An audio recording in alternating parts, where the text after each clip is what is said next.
So hello guys, welcome to the 10th episode of Charcha Hai. Today we have an interesting guest. His name is Rishabh Baldi, and today you might have seen the title. We are talking about cryptocurrency.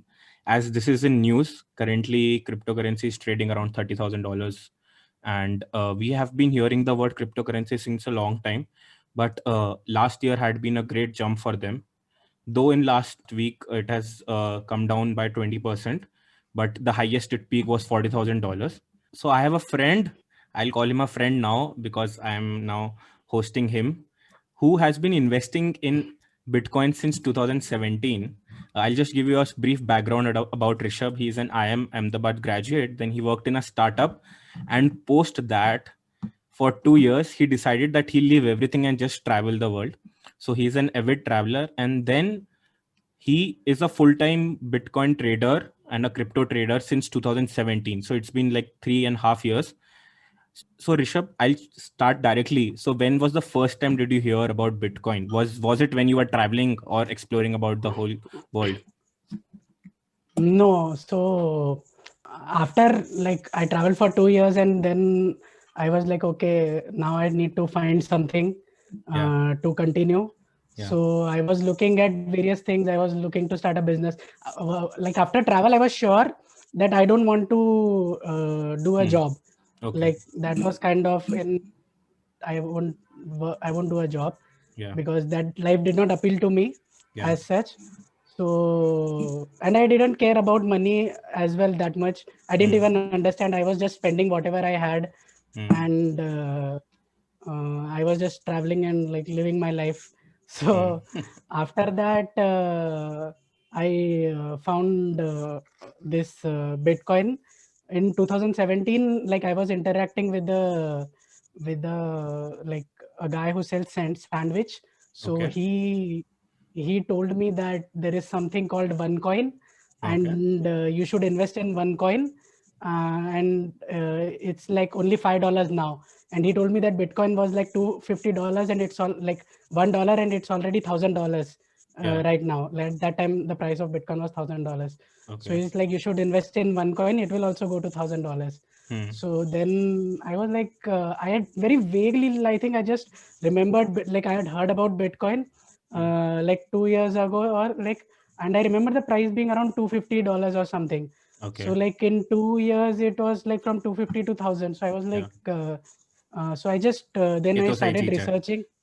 Yeah, I started researching on it like 3 months. So anyways, I was looking for something, and I realized that OneCoin thing that he was selling me was a scam. So penny stocks जैसा था क्या कुछ? so नहीं वो Ponzi scheme जैसा होता है ना. इट्स हाँ, लाइक पॉन्डी स्कीम, हाँ, वॉल स्ट्रीट. तुम बाय कराते जाओ. हाँ, तो वैसा था. हाँ. वो सब अपने नीचे लोगों को बाय कराते जाओ एंड देन हाँ, गेट कमीशन. रिचर. तो हाँ, तो फिर मैंने तो आई स्टार्टेड रिसर्चिंग, एंड या. उस टाइम पे मेरे को उतना अच्छे से समझा नहीं हाँ. बिटकॉइन. हाँ.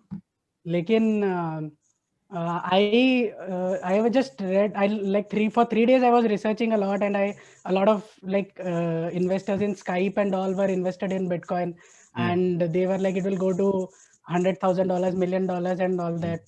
तो मुझे लगा कि तो I didn't get it at that time. I was like, why? But then I was like, why is it even worth $1,000? Like it should be worth zero. Like why is it worth even $1,000? So then that got me interested, and so I would say when I invested, I didn't understand much. Yeah. But I was like कि अगर $1,000,000 चला गया तो, and then I will be very sad. and and there was like more like of a more of kind of like I was trying to minimize my regret कि अगर $1,000,000 चला गया तो कितना मुझे regret होगा, and अगर zero चला गया तो मुझे कितना regret होगा. So I put like an appropriate amount of money as per that. But after that, for like 5 to 6 months, I was studying it full time. Like I was spending almost 15 hours a day on this. And the markets also boomed at that time. Like just after I bought around like $1,300 or something. So after that, the market boomed.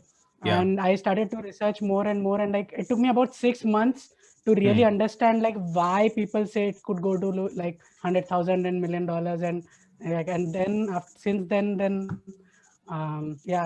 now I say the same thing, like it's probably going to 100,000 and $1 million. Yeah. So yeah. So very interesting. I'll bring you way back. Okay. So I'll bring you way back. So technically barter system was there, and then there was something created like money, where the note is the liability for the RBI, and that is used as a promissory note kind of a thing, and that you keep transferring it to everyone until it reaches the end consumer, and then they give it to the bank again. So this system was developed, and then everyone shifted to money. Yeah. What do you think? Is it backed by, like, why? Gold, why right? are you It is giving? backed by gold.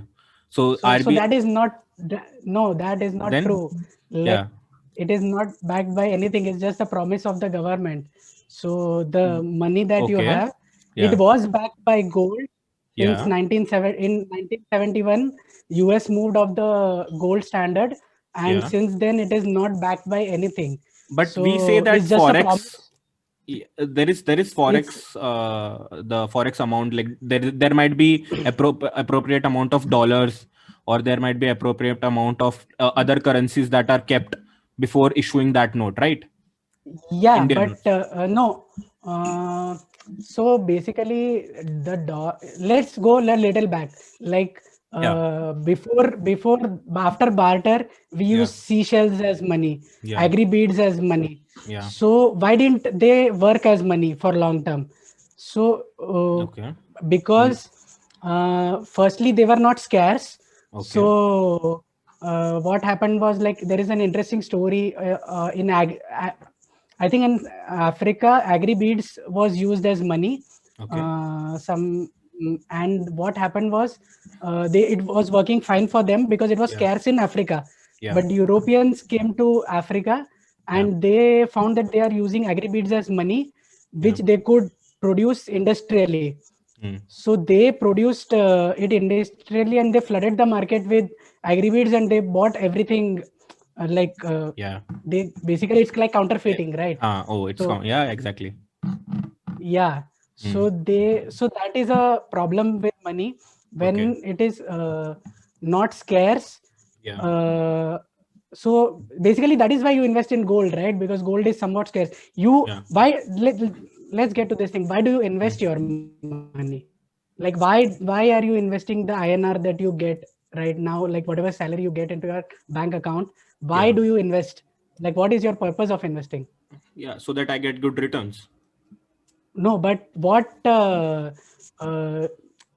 like you get, why do you want good returns? Like, what is because inflation rate is some X, so I want that I get at least X+1 returns, so that 1 is my profit. So the thing is, a lot of people invest just to preserve their purchasing power. Whatever money that you earn today is valued either same or more in future. Right. So why this happens is because that you are investing in is inflationary. Like, you are storing your money in an inflationary currency. So you can't just leave it there and you will be like, हाँ ठीक है 10 साल बाद देखेंगे क्या है. Like, you have to invest. You put in gold, you put some amount in stocks. You are trying to fight inflation. But so in a Bitcoin system, the currency, like let's say that Bitcoin is successful to the maximum extent that it becomes the de facto currency which backs all other currencies. So at present, we moved off the gold standard, right? Now we are on fiat standard, which is backed by nothing. So it's only backed by the faith that you have in your government that it will not devalue it. So but this faith, it is probably not happen anytime soon or ever, I think. But I won't say ever, but not anytime soon. It won't happen in India. But you can see in Argentina, in Lebanon, they have lost 20% of their purchasing power in last 1 year. So what do those people do? Like, what is their choice? they need to put their, and also like in Argentina, if you keep money in dollars, you always have that threat that banks would confiscate their dollars or forcefully convert it to the Argentinian peso at the. So in all these countries, they need something to put their life's work in, like whatever they earn, they need something where it cannot be debased or devalued by the government. Okay.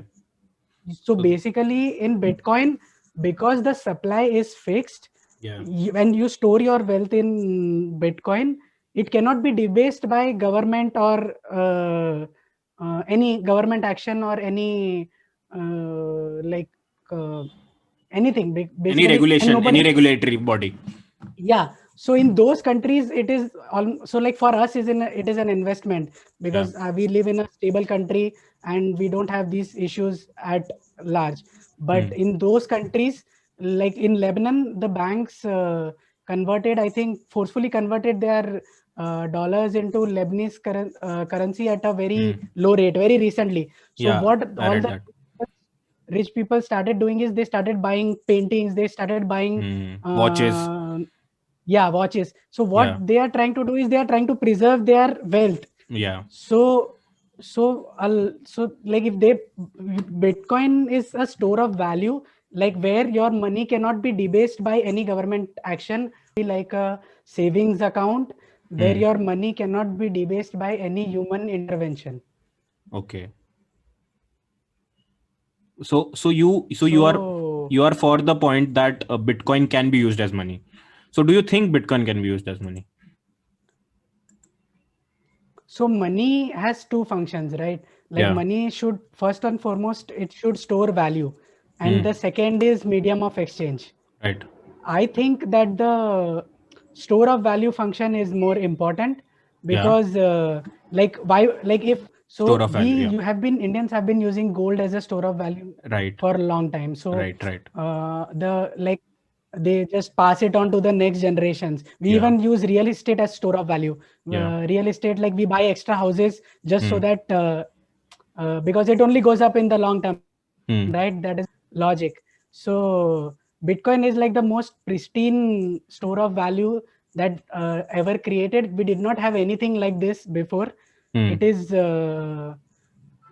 so basically the story is very simple. The supply is fixed and it's just the demand that moves the price. And also one thing is, like with Bitcoin, you can know what is the inflation rate of Bitcoin. Like you can know even 10 years down the line. You can you know it today, right? Like like today every miners mine 900 Bitcoins and it comes into the market. After 4 years, it's going to be 450 per day. Again, after 4 years, it will be 225 per day. So you know the exact inflation schedule. So a lot of people are comfortable storing their money in something that is not inflatable and they know the inflation schedule in advance. Like for Bitcoin, it's known till 2140 what is the inflation schedule of Bitcoin. So a lot of people are getting comfortable with that. So in the early stages, very few were comfortable, but now more and more people are coming in, and now recently you can see that institutions are also like till 2017 it was more of a retail phenomenon, mostly millennial investors, and now you are seeing the like the boomer generation, like our parents and all, they are starting to hear about it and thinking about investing in it. So recently a lot of earlier Bitcoin, so what is like store of value is nothing, right? It's just perceived value. It could be zero. If people believe, if the people holding Bitcoin believe that it's worth zero, then it's worth zero. But a lot of people who are in the Bitcoin community, they think that Bitcoin is worth very high. They feel like it's worth like 100,000 or $1 million or whatever, even higher probably. So what they do is they buy and they hold. They are kind of hoarding Bitcoin. Hoarding Bitcoins, Now the supply is fixed. Bitcoiners are hoarding Bitcoins. The only Bitcoins that come into the market are those that sold by miners, because miners have operating costs, so they need to sell. So that is like 900 per day. So the demand is more than 900 per day. So what happened recently was a lot of institutional investors like Paul Tudor Jones, he's a hedge fund billionaire. He came and he said he has like 2% of his wealth in Bitcoin because of because recently a lot of money printing is going around in developed countries. Yeah. It was earlier a phenomenon of only Developing countries. yeah. Yeah. So then it's becoming to them. You can say it's becoming a little safer, so as to say, because of these institutional investors piling in. There's a company called MicroStrategy. They had $500 million of cash. Okay. So in January, and what they did is the CEO, he had it's a public company in US. The Okay. CEO had the voting rights. So what he did was he converted his entire treasury into Bitcoin. Oh. So he put $500 million in Bitcoin, which is like 30,000 Bitcoins or 1,000 Bitcoins initially. Then the price went higher. I think he bought it around $10,000, $11,000. Then the Okay. price went higher, and he bought even more at $20,000. He took a convertible note, like kind of a debt against company, and Yeah. he bought another. He took a $500 million, $650 million loan and bought more Bitcoins. Like the company now holds 70,000 Bitcoins. The MicroStrategy company. Oh. And And that's a he like listed just company. yeah, publicly listed company. So you see that 10 it trades its stock in the market. Its stock is also going a roof because of that. And just recently, even now, like at $31,000 when this crash happened, Yeah. he bought another $10 million of Bitcoin. So He's going to be the so next PM. so store of value is what, like it's like people are coming to consensus, right, that Bitcoin Yeah. is a store of value, because all Yeah. the value is perceived value. There is no utility to Bitcoin. Right. All the value is because of its quality of being money, which is storing value. Yeah. So the more people agree to it, the higher it will go in price. At present, you can see that institutions are kind of coming to consensus that it is a store of value, and which is driving the price. So you see these public companies, MicroStrategy, they are starting. So MicroStrategy went all in. A lot of companies are not going all in. They are more skeptical. So they are like just 1 or 2% of their money, of their funds or money or whatever, they are putting in Bitcoin as just like more like an uncorrelated asset for now. Yeah. So, but their 1% is a lot of money, right? Like Mass Mutual bought like $100 million of Bitcoin, and that is like 0.04% of their investment. And because of the low market cap of Bitcoin, whenever these people buy, the price fluctuation is more. It's more visible. Right. Rather when like MicroStrategy bought 70,000 Bitcoins, I can convince like 100 people to buy Bitcoins, and they won't buy like more than 50 Bitcoins 50 Bitcoins. together. Yeah. So, but what's happening is kind of like a network effect. So Michael Saylor, now he bought Bitcoin, he understood what it is. Now he's going and explaining to all his friends, and he has billionaire friends. So it's kind of people are putting. So it's like a savings account where it's not an investment. It doesn't aim to be as investment as such. It's more like something that if you don't know what to invest in, you just put your money in Bitcoin. So over long term, it's kind of like that. So it's turning from that speculation phase to a reliable store of value. It was functioning as a store of value for some people, but now more and more people are agreeing to that it is a store of value. Yeah. So yeah, so that's the reason for the price The hype. yeah.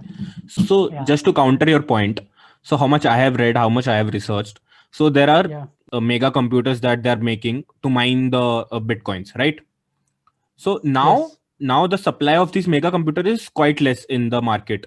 So that is why miners are little disturbed. But they are expecting like in a year or so, the supply of these mega computers or the mining computers as they call will increase. Okay. So do you think the mining will increase, and thus like the flow might increase, or is it fixed? No, Like this is so this, you see, even it's even better for the price of Bitcoin, because as more people mine Bitcoin, the mining difficulty goes high, and it takes more energy to mine Bitcoin. So let's say Ah. today cost of mining a Bitcoin is $10,000 because 10 people are mining Bitcoin. But if 100 people start to mine, because the supply is fixed, right? Yeah, so the right. 100 people are trying to mine the same amount of Bitcoin. Ah. So the cost to mine Bitcoin will increase, and they will be less likely. They will less Yeah, right. likely To get able one to the whole Bitcoin. sell. Yeah. They are Yeah. less likely to sell. Like, what is the point of a miner? He is buying at $10,000. He want to sell at a profit. Yeah. But at present, the price is trading above $10,000. Sometimes it can also trade below $10,000. Yeah. Like, it was trading below $10,000 for a lot of time. So then they Okay. are in loss. So then they stop mining, or they stop selling when it's below their cost price. Yeah. So technically, mining is the primary market. Technically, miners are the only sellers of Aha. Bitcoin, like only like major sellers of Bitcoin, because the buyers are mostly like me and other people who Yeah. have high price targets for Bitcoin. So the only sell pressure that comes from is major sell pressure is from miners.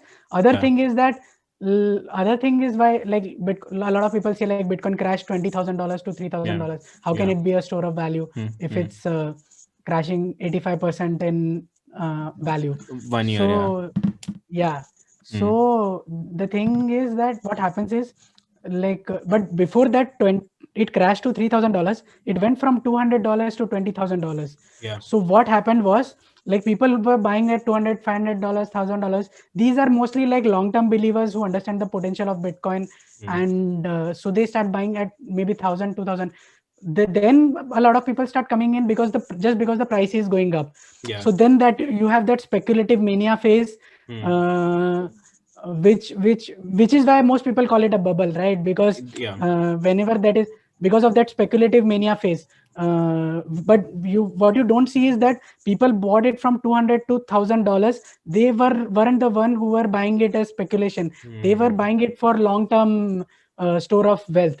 And later, because of price rise, people start speculating, and the speculators join in, and then there is like so Bitcoin has this path. It's like so then there is like a speculative mania kind of bubble, which looks very similar to most other speculative manias, like but what you have to see is when it crashes. So it went from $200 to $20,000. It crashed to $3,000. So it's going 100x. 100x. Yeah. It's going 100x. And now think of yourself as a Bitcoin investor. Okay, like, you bought Bitcoin as long-term investing. You thought it at $200 to $300. You thought you will be like sell it at whatever $1 million or something, whatever is your price. But in 2 years, you see your investment go 100x. So even as a rational investor who likes Bitcoin and wants to invest, you will be like, okay, this is too much. This is too fast. This is life-changing money for me. And so a lot of people start selling, even the hardcore believers, because they suddenly made a lot of money. And plus there is the sell pressure of the miners, and then that speculative mania kind of subsides, but it always is a higher base. So you see, like you see the Bitcoin bubbles in 2011. It went from $1 to $32. It crashed to $2. Right. Okay. Yeah. Then it went in 2013. It went from 12-13, it went from $2 to $250. It crashed to $40. Then it went to $1,000 and crashed to $200. Yeah. Then it went to 20,000 and crashed to 300.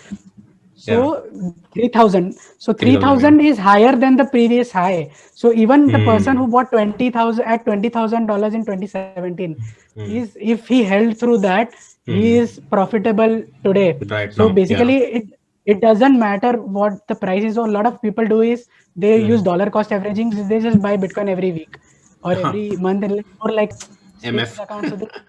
So they do kind of an SIP in Bitcoin. SIP. Yeah. Like, yeah. So that is what majority of the people do, and because of fixed supply, at some point when the demand grows, it is growing faster than the supply, which is happening right now because of a lot of money printing going around in developed countries. Then you get these sharp moves, and I think it's not going to go away. I think Bitcoin will be volatile for quite some time until it gains a significant market cap. Then the volatility will go down probably. Currently, Apple's market cap is 3x of Bitcoin's market cap. is what I Yes, read yes, recently. yes. Yeah. So yeah, I think Bitcoin's market cap will be like higher than gold in future, like in 10 to 15 years. Okay, सो यहाँ पे हमारे पास gold का chart है 100 साल का। तो यहाँ पे आप बोल रहे हो कि ये जो So फर्स्ट ये यहाँ पे 1970s में राइज हुआ। हाँ, दिस फिर इज उसके बाद एनाल यहाँ, हाँ, या यहाँ पे सॉरी बिटकॉइन, गुड, यहाँ पे गोल्ड का फ्यूचर्स आया एट द टॉप। हाँ करेक्ट।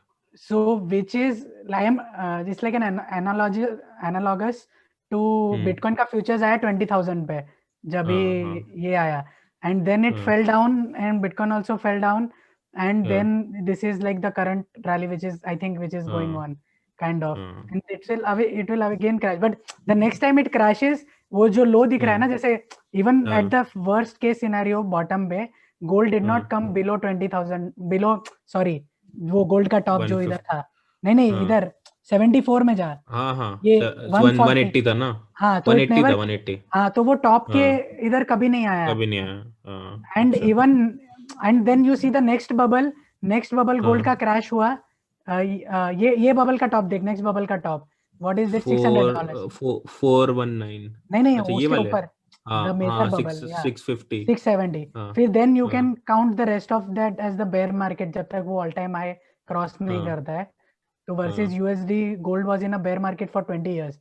सो हम्म फिर अभी ये उसके बाद जो नेक्स्ट था तो 2003 टू 11 में जो हुआ हम्म रैली, हम्म ये 2001 to 11 this came after gold ETF.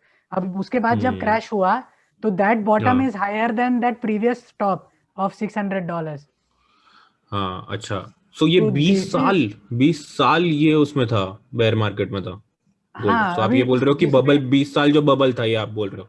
जिसने सबसे टॉप पे खरीदा उसके लिए तो obviously it turn out did not बहुत टर्न आउट घाटा वेल। है दिस इज या but this is versus dollars. INR में हाँ बहुत लोगों को इतना प्रॉब्लम नहीं हुआ because INR also was depreciating, तो उनके लिए हम्म प्राइस ऑलमोस्ट हमेशा ऊपर ही गया है। If you actually see the hmm INR chart it will look very different.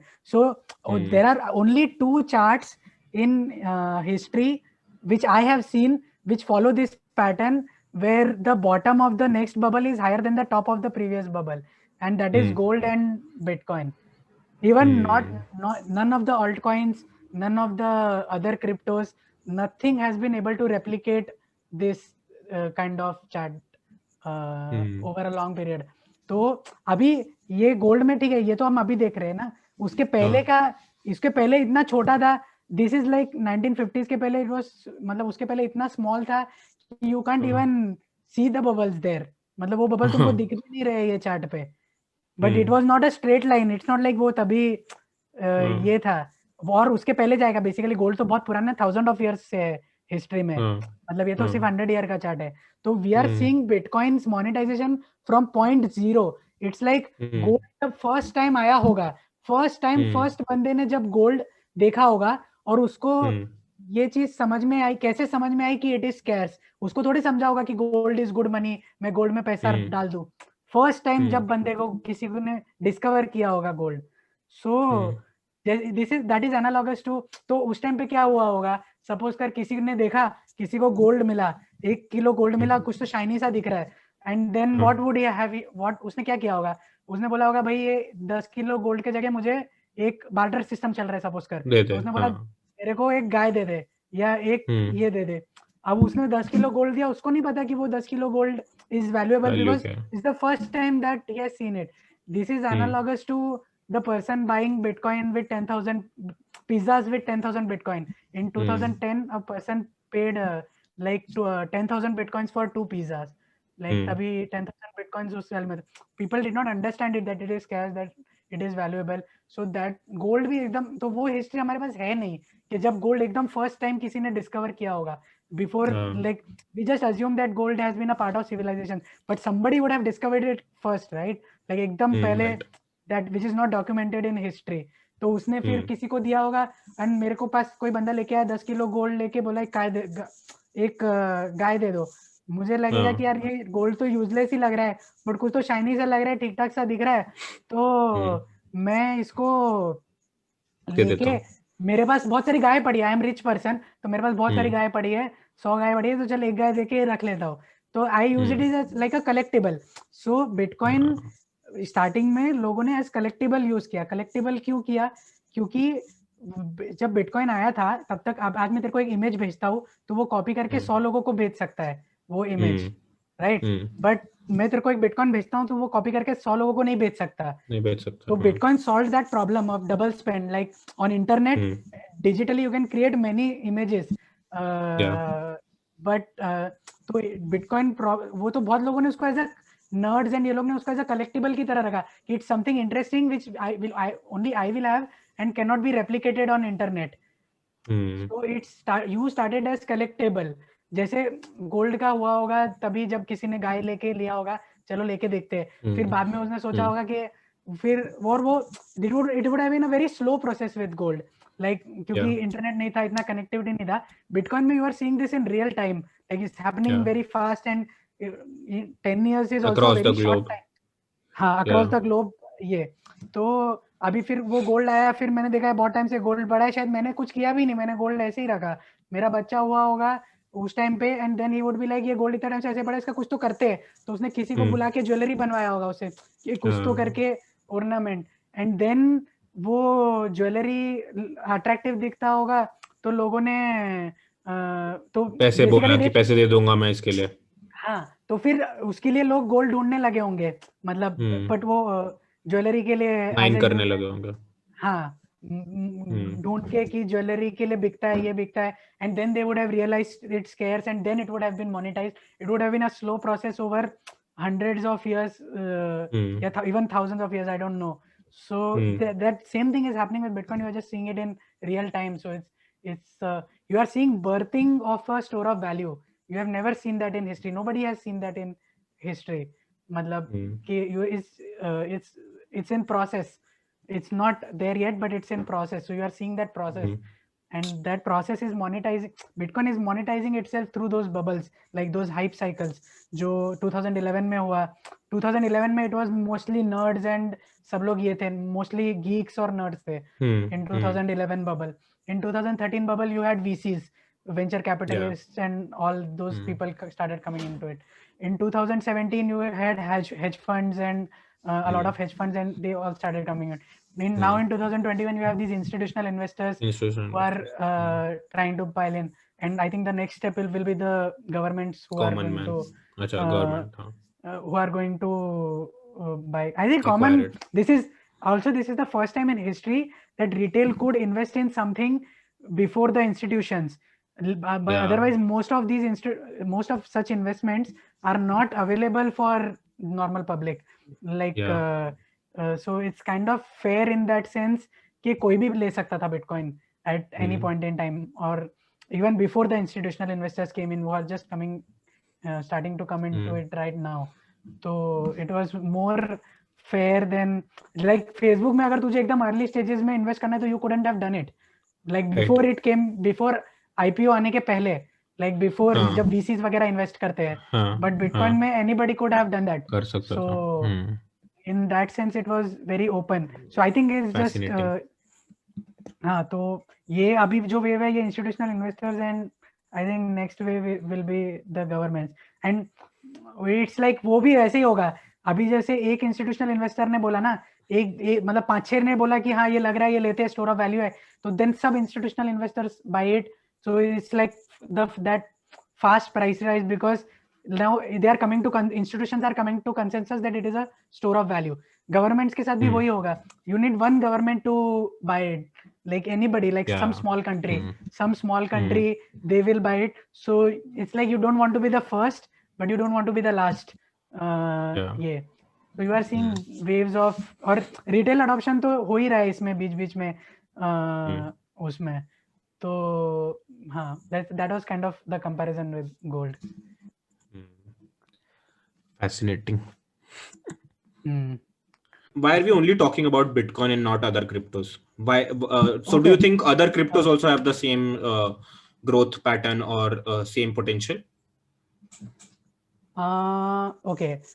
So the thing is, like you create a like it's like Facebook. Okay, today Yeah. there is Facebook. There are thousands of people on Facebook. Yeah. Now you create a slightly better Facebook. Nobody is going to come to your Yeah. uh, Application, whatever. nobody. Yeah, so Bitcoin has that kind of like network effect. Also, another thing that Bitcoin has, which is missing in most of the coins, is Bitcoin has no attack vector. As in, we don't know who the creator of Bitcoin is. Right. Right. So it's in that sense, it's more decentralized than everything else. You know who the creator of Ethereum is. Yeah, You we know know. who the also the functions are different. Like Ethereum, there is no competitor for Bitcoin. Nobody is trying to be in the space, in crypto space. The competitors of Bitcoin have market cap very low, which is very low as compared to Bitcoin. Like Yeah. you see, after 10, like after 12 years, there have been 6,500 coins which have tried to copy Bitcoin Yeah. and tried to generate the same network effect, but most of them have failed. Almost everything has failed. Like nobody has been able to. It's like you see gold and silver. The market cap of gold is 9 trillion and the market cap of silver is $50 billion. 50. Yeah. So I think Bitcoin is kind of cemented that place of digital version of gold. If there was a coin which came earlier before Bitcoin, like you would have to go back in time and create a coin to get that network effect of Bitcoin. Right. So yeah, that's about Bitcoin. Yeah. So then why the government is not understanding it? So I remember Russia being very open about it, and Russia wanted to like promote. The finance ministry was calling the Ether guy. They were talking to him, Yeah. but suddenly they just switched sides, and then they banned trading of all this cryptocurrencies. They didn't ban, I think. Did Russia ban? No, No, I Russia don't think. didn't I think ban China it. banned. China banned it, yeah. But Yeah. again, India also, I don't think no one will ever allow it because no one talks about it for the point one. But other thing is that India is bit conservative to accept new technologies so fast. So why do you think governments are reluctant to like accept something just because there is no regulation? I think it's in a sense, if Bitcoin is successful to the very max extent, like it becomes like we would go on a quasi gold standard, like everything would change around us. So like basically all of the currencies will have to be backed by Bitcoin. So that which they were backed by gold in 1971 before 1971. So we could, that is like the max success level of Bitcoin where it can go. That is like a quasi gold standard. So that takes away the power of governments to print money. So if Bitcoin goes to Bitcoin becomes successful to that extent, then governments will not be able to print money like they do now. And if Bitcoin is successful to that extent, I think one Bitcoin would be worth like $5 to $10 million. Yeah. So, but right now, like that's very like seems far fetched. Like it's one step at a time. At present, it's more like you are seeing institutional investors agreeing to it as store of value. I think that should take it to around 100,000 a coin in 3 to 4 years. And so, and then I think at some point governments will start buying it into their reserves, like maybe after 10 years or something, or 5 to 10 years. And I think that will take it to $1 million probably. And eventually, like you're seeing and eventually it's like it will replace USD as a unit of account. So then it would be $5 to $10 million. So you have all these events that need to happen for Bitcoin. So the way to think about investing is, what is the probability that you give that of happening? Like, do you think how much, like this is already happening, like the private institutions are already regarding it as a store of value, like MicroStrategy has bought Bitcoins as a store of value. So this is already happening. So I think 100,000 should be pretty obvious, but I think beyond that we'll see how it plays out, how the governments react to it. Maybe they'll try to attack the network. It is possible. So that then you have to give that probability, like what is the probability of all these things happening. I think it's higher than most people think. It's not like 90%, but it's like 10%, 15%, which is quite high according to me for that kind of My success for. my next question was regarding that only. Do you see any Yeah. governments coming up with their regulations? Because how much I have read and how much you have again convinced me again, it is a beautiful network without any regulation. Every trade is recorded. Okay, so there is the chance of corruption is nil almost. Okay, and then there is a limit that the point you talked about, the inflation is regulated. But Yeah. these things again will affect the government, and will they bring in regulation, and if they do, will it affect the price of Bitcoin, or what do you think? So I don't think it should I affect. think it. I think it depends on the regulation. Like Okay. if it's like if you are saying that Bitcoin will be taxed and Bitcoin will be this thing, I think that is fine. That legitimizes Bitcoin Yeah. when the government says like we are treating it like property, or you when they bring regulations like you should pay capital gains tax on Yeah. Bitcoin. So that is kind of a positive regulation which is positive in the long term. Yeah. The negative would be like government will be like if you hold Bitcoin will Put you like in you have to jail. go to jail. Yeah. Yeah. Hmm. So that is I think that is less likely. I think that is in the long term it's like shooting yourself in the foot. Like it's like trying to stop the internet from Yeah. entering. Yeah. So I think it's going to I think it's will succeed regardless, but it will take a longer time. Like it will take more time to succeed. But I think the government should come out with positive regulations. It's better if they tax it because then they will get a lot of revenue from that as well. And the developed countries are doing it right, like US Right. and Europe. They have proper taxation for Bitcoin. Like they know what in India you don't know what you do. Like I paid tax in Bitcoin on Bitcoin in 2017 when I cashed out a little bit, but Okay. it was I paid like normal income tax. You paid income tax Uh, or capital gains? Because they no, don't I did not. consider it as capital gains. No, my parents were a bit afraid, and they were like, "Let's pay the max amount, and we'll see it." Like, so Typical. so yeah, हाँ, yeah. So, but yeah, a notice lot नहीं of आना चाहिए घर people पे are. बस.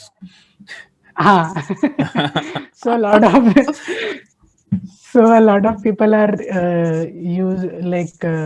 using long term or short term capital gains for Bitcoin as well. I think it's better if they come out with positive regulations soon.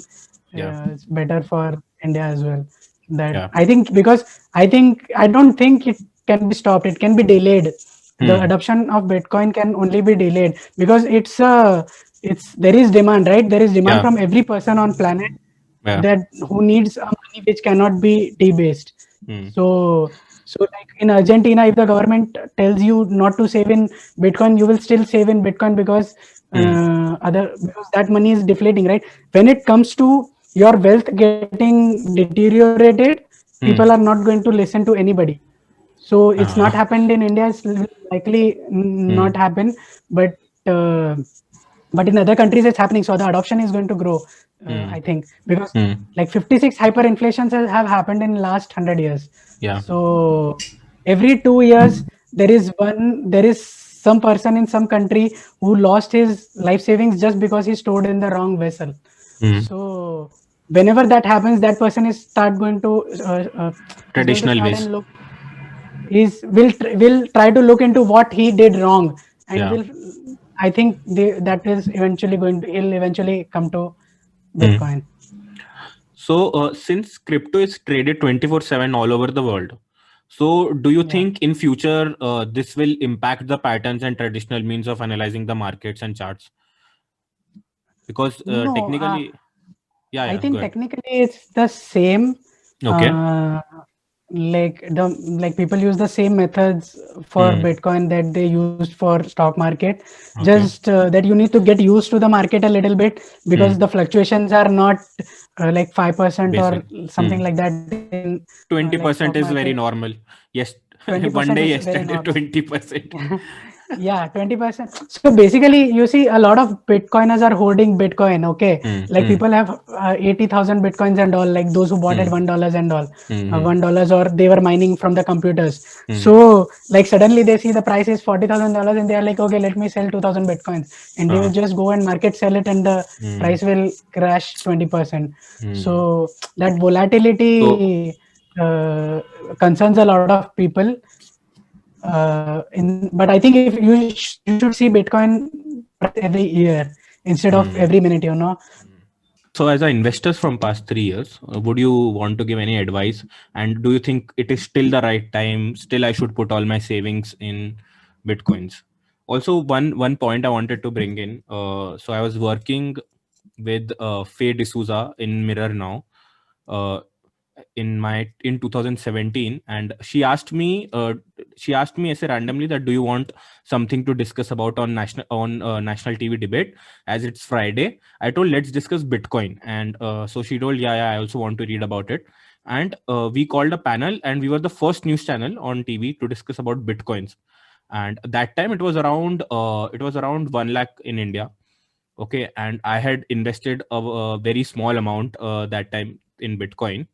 And I exited when it was around 8 lakhs, 8 to 9 lakhs. But after that I did not do anything. So this is one appreciation post to Faye D'Souza because she listened to me and we had this Bitcoin debate, and I got to know about it in 2017. So as an investor, what advice you are giving me, what advice you are giving my Okay. father, and what advice you are giving my grandfather? So I'm asking you 3 generations advice, because everyone has less different savings. I'll save around 20,000, 30,000 per month. Okay, my dad will save around 2 lakh rupees, and my grandfather has whatever he has whatever the funds he saved for his retirement. So what do you think, should all three of us invest in Bitcoins right now? I have a Twitter account which just says like my tweets are not investment advice. Yeah. So I don't. I think investing is a very personal decision. It Yeah. depends on your own risk appetite Yeah. or your own uh, conviction in Bitcoin. So the way I see it is, I think it's irresponsible to have like zero amount of money in Bitcoin, but it's probably also irresponsible to have everything in Bitcoin. So, but there are people who are like that. So I think the right number should be one where you don't get problem with the volatility. Like you are fine with it. Like it's like, let's say, at least for now, like I think eventually the volatility will subside, like when it's $100,000 and $500,000 or whatever is the price, volatility will subside, and then you won't worry about the volatility as much as you do now. But right now that is a concern for people. So anything that, like, I think what I think I can tell you what I do. What I do is anything that I have a greater than 5-year time horizon on, and I don't have any investment as such. I just like keep buying Bitcoin with that. But my time horizon is like anything with 5-year time horizon. I think a young person can be more aggressive because he has a very less amount of money in general. So for them it could be like 10% to 20%, depending on risk appetite. It could even be 50% for a young person. And for maybe an old investor like my father, it could be something like 1 or 2%. Is for him it is just it's just a Normal hedge. It's not hedge, it's not something he's looking to get rich on or something. It's like if a situation, it's more like an insurance policy for those people, like 1 or 2%. They just don't want to lose their money, right? They are not here to, they don't want to, like, at this point they have generated a decent amount of wealth by the time they are 50, and they just don't want to lose it. So for them, I think I think if you get the conviction in Bitcoin, then you will be like Michael Saylor and you'll be like, okay, I'm putting everything into it. Like if you understand how it works and yeah. But if you don't have the conviction, I think 1 to 2% for those people is the right, is like the right amount to. Otherwise Yeah. what is going to happen is you're going to sell it, because if like you won't be able to take the fluctuations, you won't be able to hold it. That is what I Like did. you said, you bought Yeah. Bitcoin at 1 lakh, Hmm. sold at 8 lakhs, but you did not Yeah. buy back, right? I didn't buy So back. that is what will happen. Yeah. So that is what will happen when you don't understand it. Like ideally, you would want to be. You can play it, and some people do play it. They play. Bitcoin moves in cycles, so a lot of people like they buy, they sell it when it's too high, and then they buy back again when it has crashed. So you can see those cycles in Bitcoin. It. I think you can try to time those cycles if you are fully into it. Few people have done it successfully. They sell it near the top and they buy it near the bottom. I think it's very difficult. It's Yeah. too time To consuming consuming. Yeah. unless you are like full time into it. Yeah, full time into it. You shouldn't be doing that. And if you are looking as a trader to get into the market, I would still advise like if you have X amount of money, then you never trade with more than X by 2. Like if you are putting 1,000 rupees into Bitcoin, don't trade with more than $500, 500 rupees. Basically, all the wealth creation in Bitcoin has happened with for people, those who have held. It 5 years. it has not happened for the traders. The traders, yeah, I also trade Bitcoins. I trade with 10% of my money. I do that. Also trade other cryptocurrencies, but I don't think. I think you can start with 10-20%, then you can see how good you are, and you can accordingly increase the amount. I am both a trader and investor. I think trading is good for clout. Like you, when you get it right. I also like when you get the short term predictions right. There are good traders. There are some good traders, even like you can follow them on Twitter as well. Okay. There are some legendary traders in Bitcoin as well, who have like sold the top and bought the bottom like multiple times now in Bitcoin. So they have made crazy amounts of money. But for the average investor, it's very difficult. It's not something that they should try.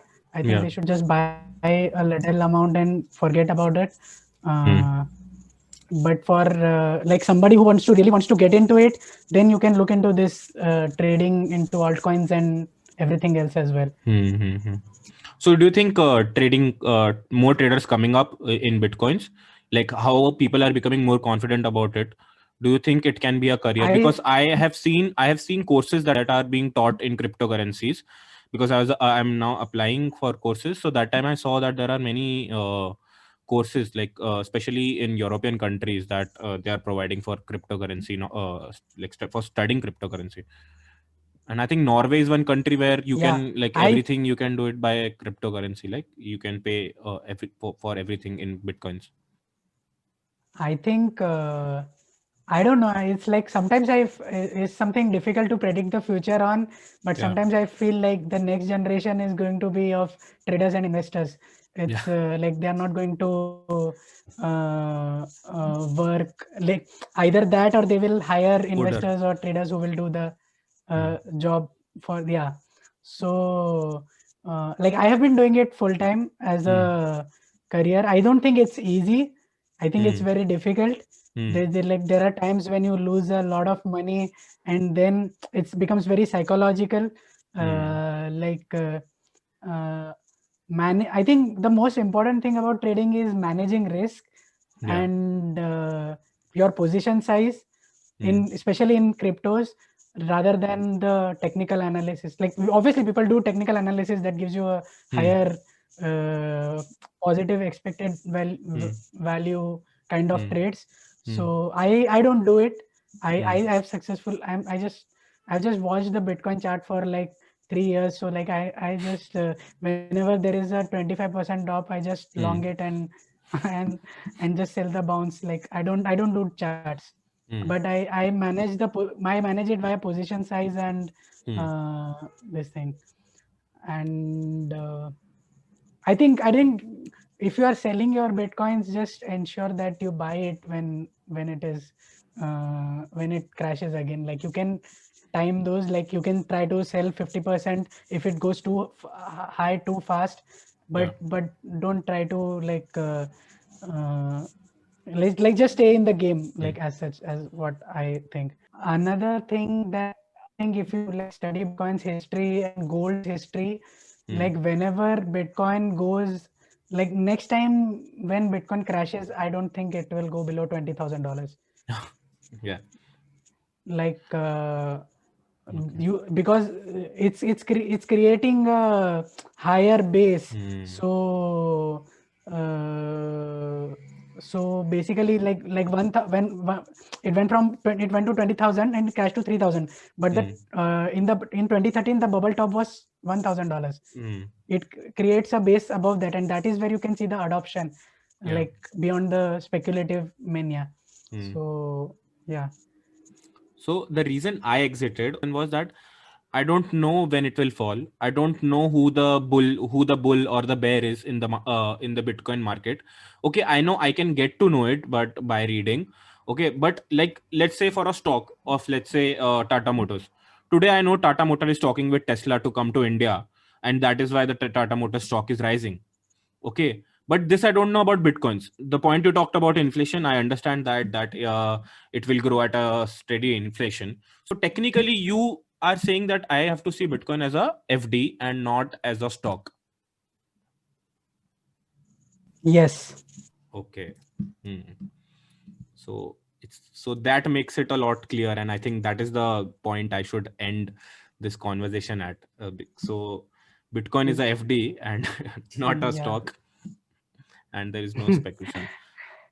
Yeah, like So it's better to see it that way, that it's more like to save your money from inflation, like and not as a something this thing. So the chart of Bitcoin is pure emotions, right? Like the entire pure emotion. chart, but there is like the rises and the falls, they are pure emotions, but you can see a higher base every year. Like if you see the year on year price, that is adoption. Like see the lowest price of Bitcoin year on year from 2011, check the lowest price for that year, and then you can see that adoption curve, like in five years. In short term, it's I told you, it's like a viral video, right? It's pure emotions. It's, you don't know, it will get 50 million views or 250 million views. So kind of like that. Yeah, I think I should title this And video as I think Bitcoin is a viral video. Okay. I'm saying I should title this video as a Bitcoin is a viral video. Sorry to cut you off here. Go ahead. Yeah, I think that's it. I think that's about Bitcoin. Mostly, I do trade altcoins also. I have 10% of my position in altcoins. I've lost so much money in altcoins that this thing. But most altcoins are not competing with Bitcoin. Okay, most altcoins are not competing with Bitcoin. Many are like utility tokens. So those are more similar to stocks as compared to Bitcoin. But at present, even they are in the speculation phase. It's like, you can think of it like, I think this bubble is like the 99-2000 internet stock bubble, in which everything goes up. And I think a lot of altcoins also will go up. It's like after they crash, a lot of won't come back up. So kind of like that. So it's they are more like VC bets. You get higher returns in altcoins than Bitcoins, but they are more like venture capitalist bet. Bitcoin is like an FD, like it's like a savings account. So do other cryptocurrencies don't have a fixed amount, like how Bitcoin is $21 billion? 21 billion coins will be there. So Ethereum, no, 21 million. I'm sorry. 21 million. Yeah, my bad. No, so there are, so the Litecoin also has a fixed supply. So very few people are using that to store as value as well. It's like gold and silver, right? People are storing money in gold, they are storing also in silver. So there are a lot of people who will also invest in Litecoin, and they do store their money in that as well. So but I think Bitcoin's volatility itself is too high. The other cryptos volatility is even higher. Like Bitcoin crashed 85%, but Litecoin crashed 95%.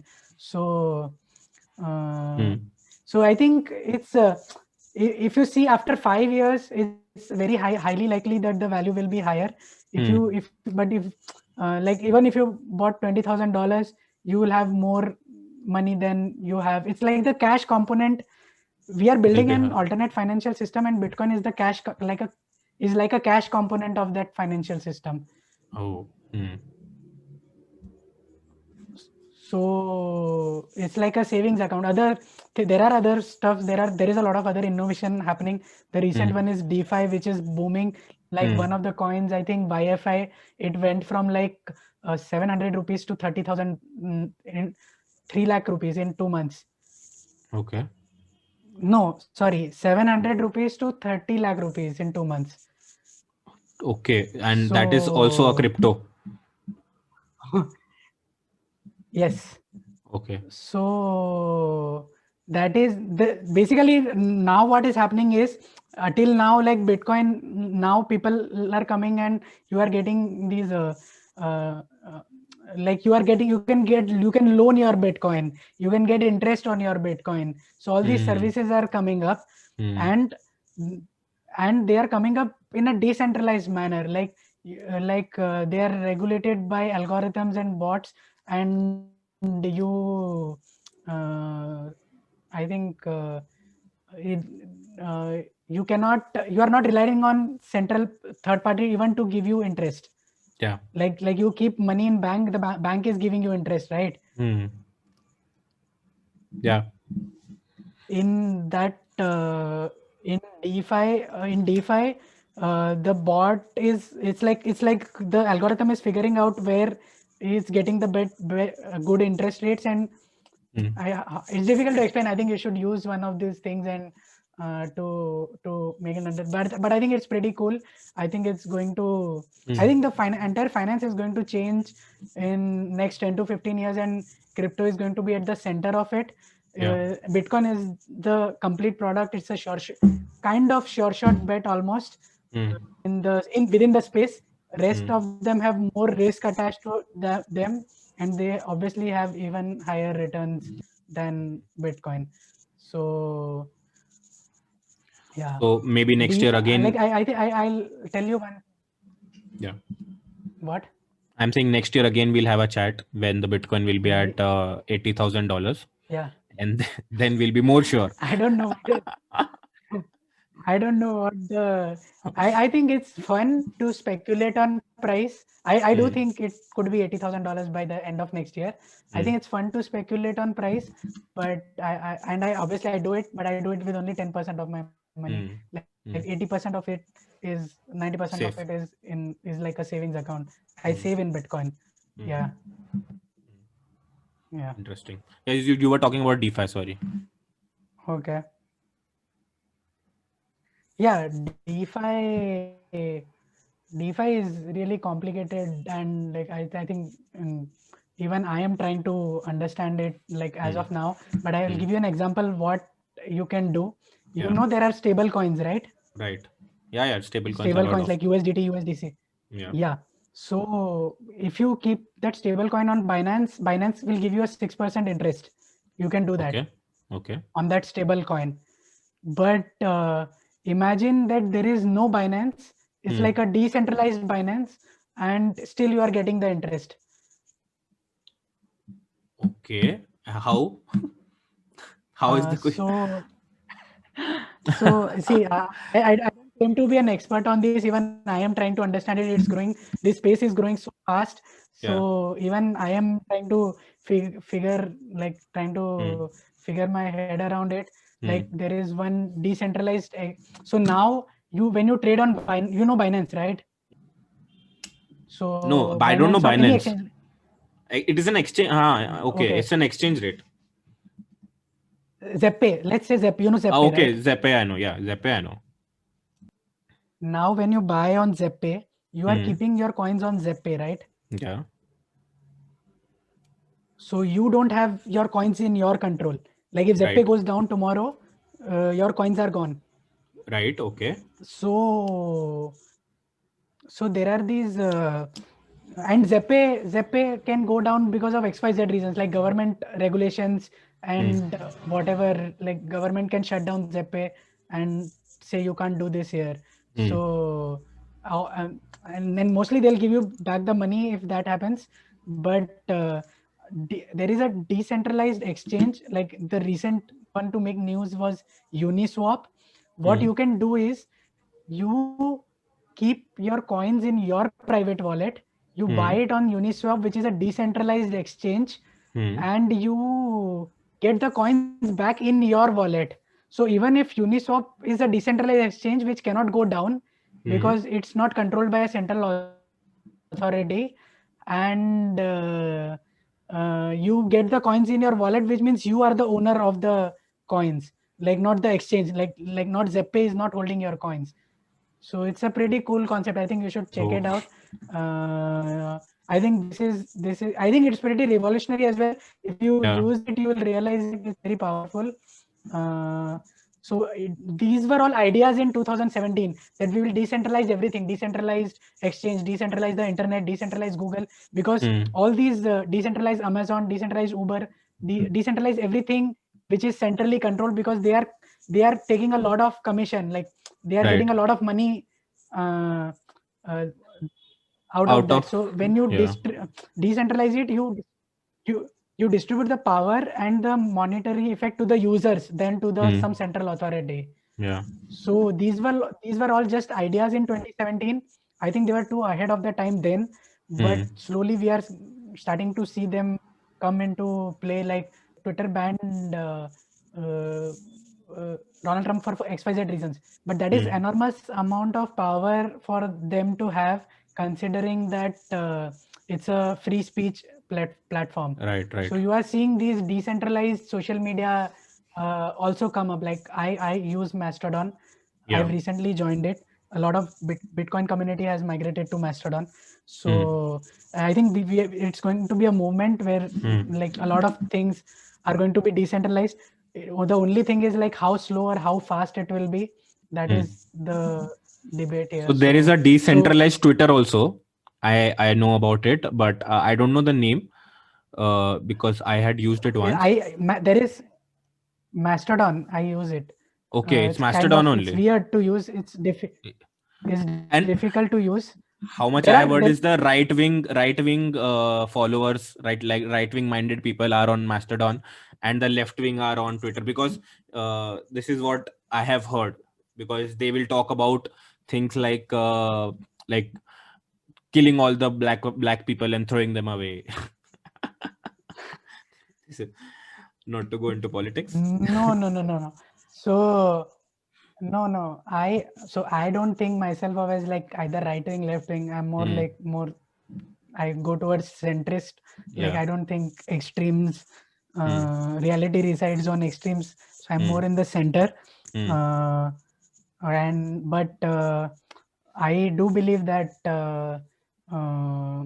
with too much power for there are for like Twitter or Facebook or Google to have control over. They are the governments basically. Like if you see, that is the amount of power they have. So I think and they are getting all the money, right? So I think it should be it will be better distributed among the users of the network in a when it is in a decentralized fashion.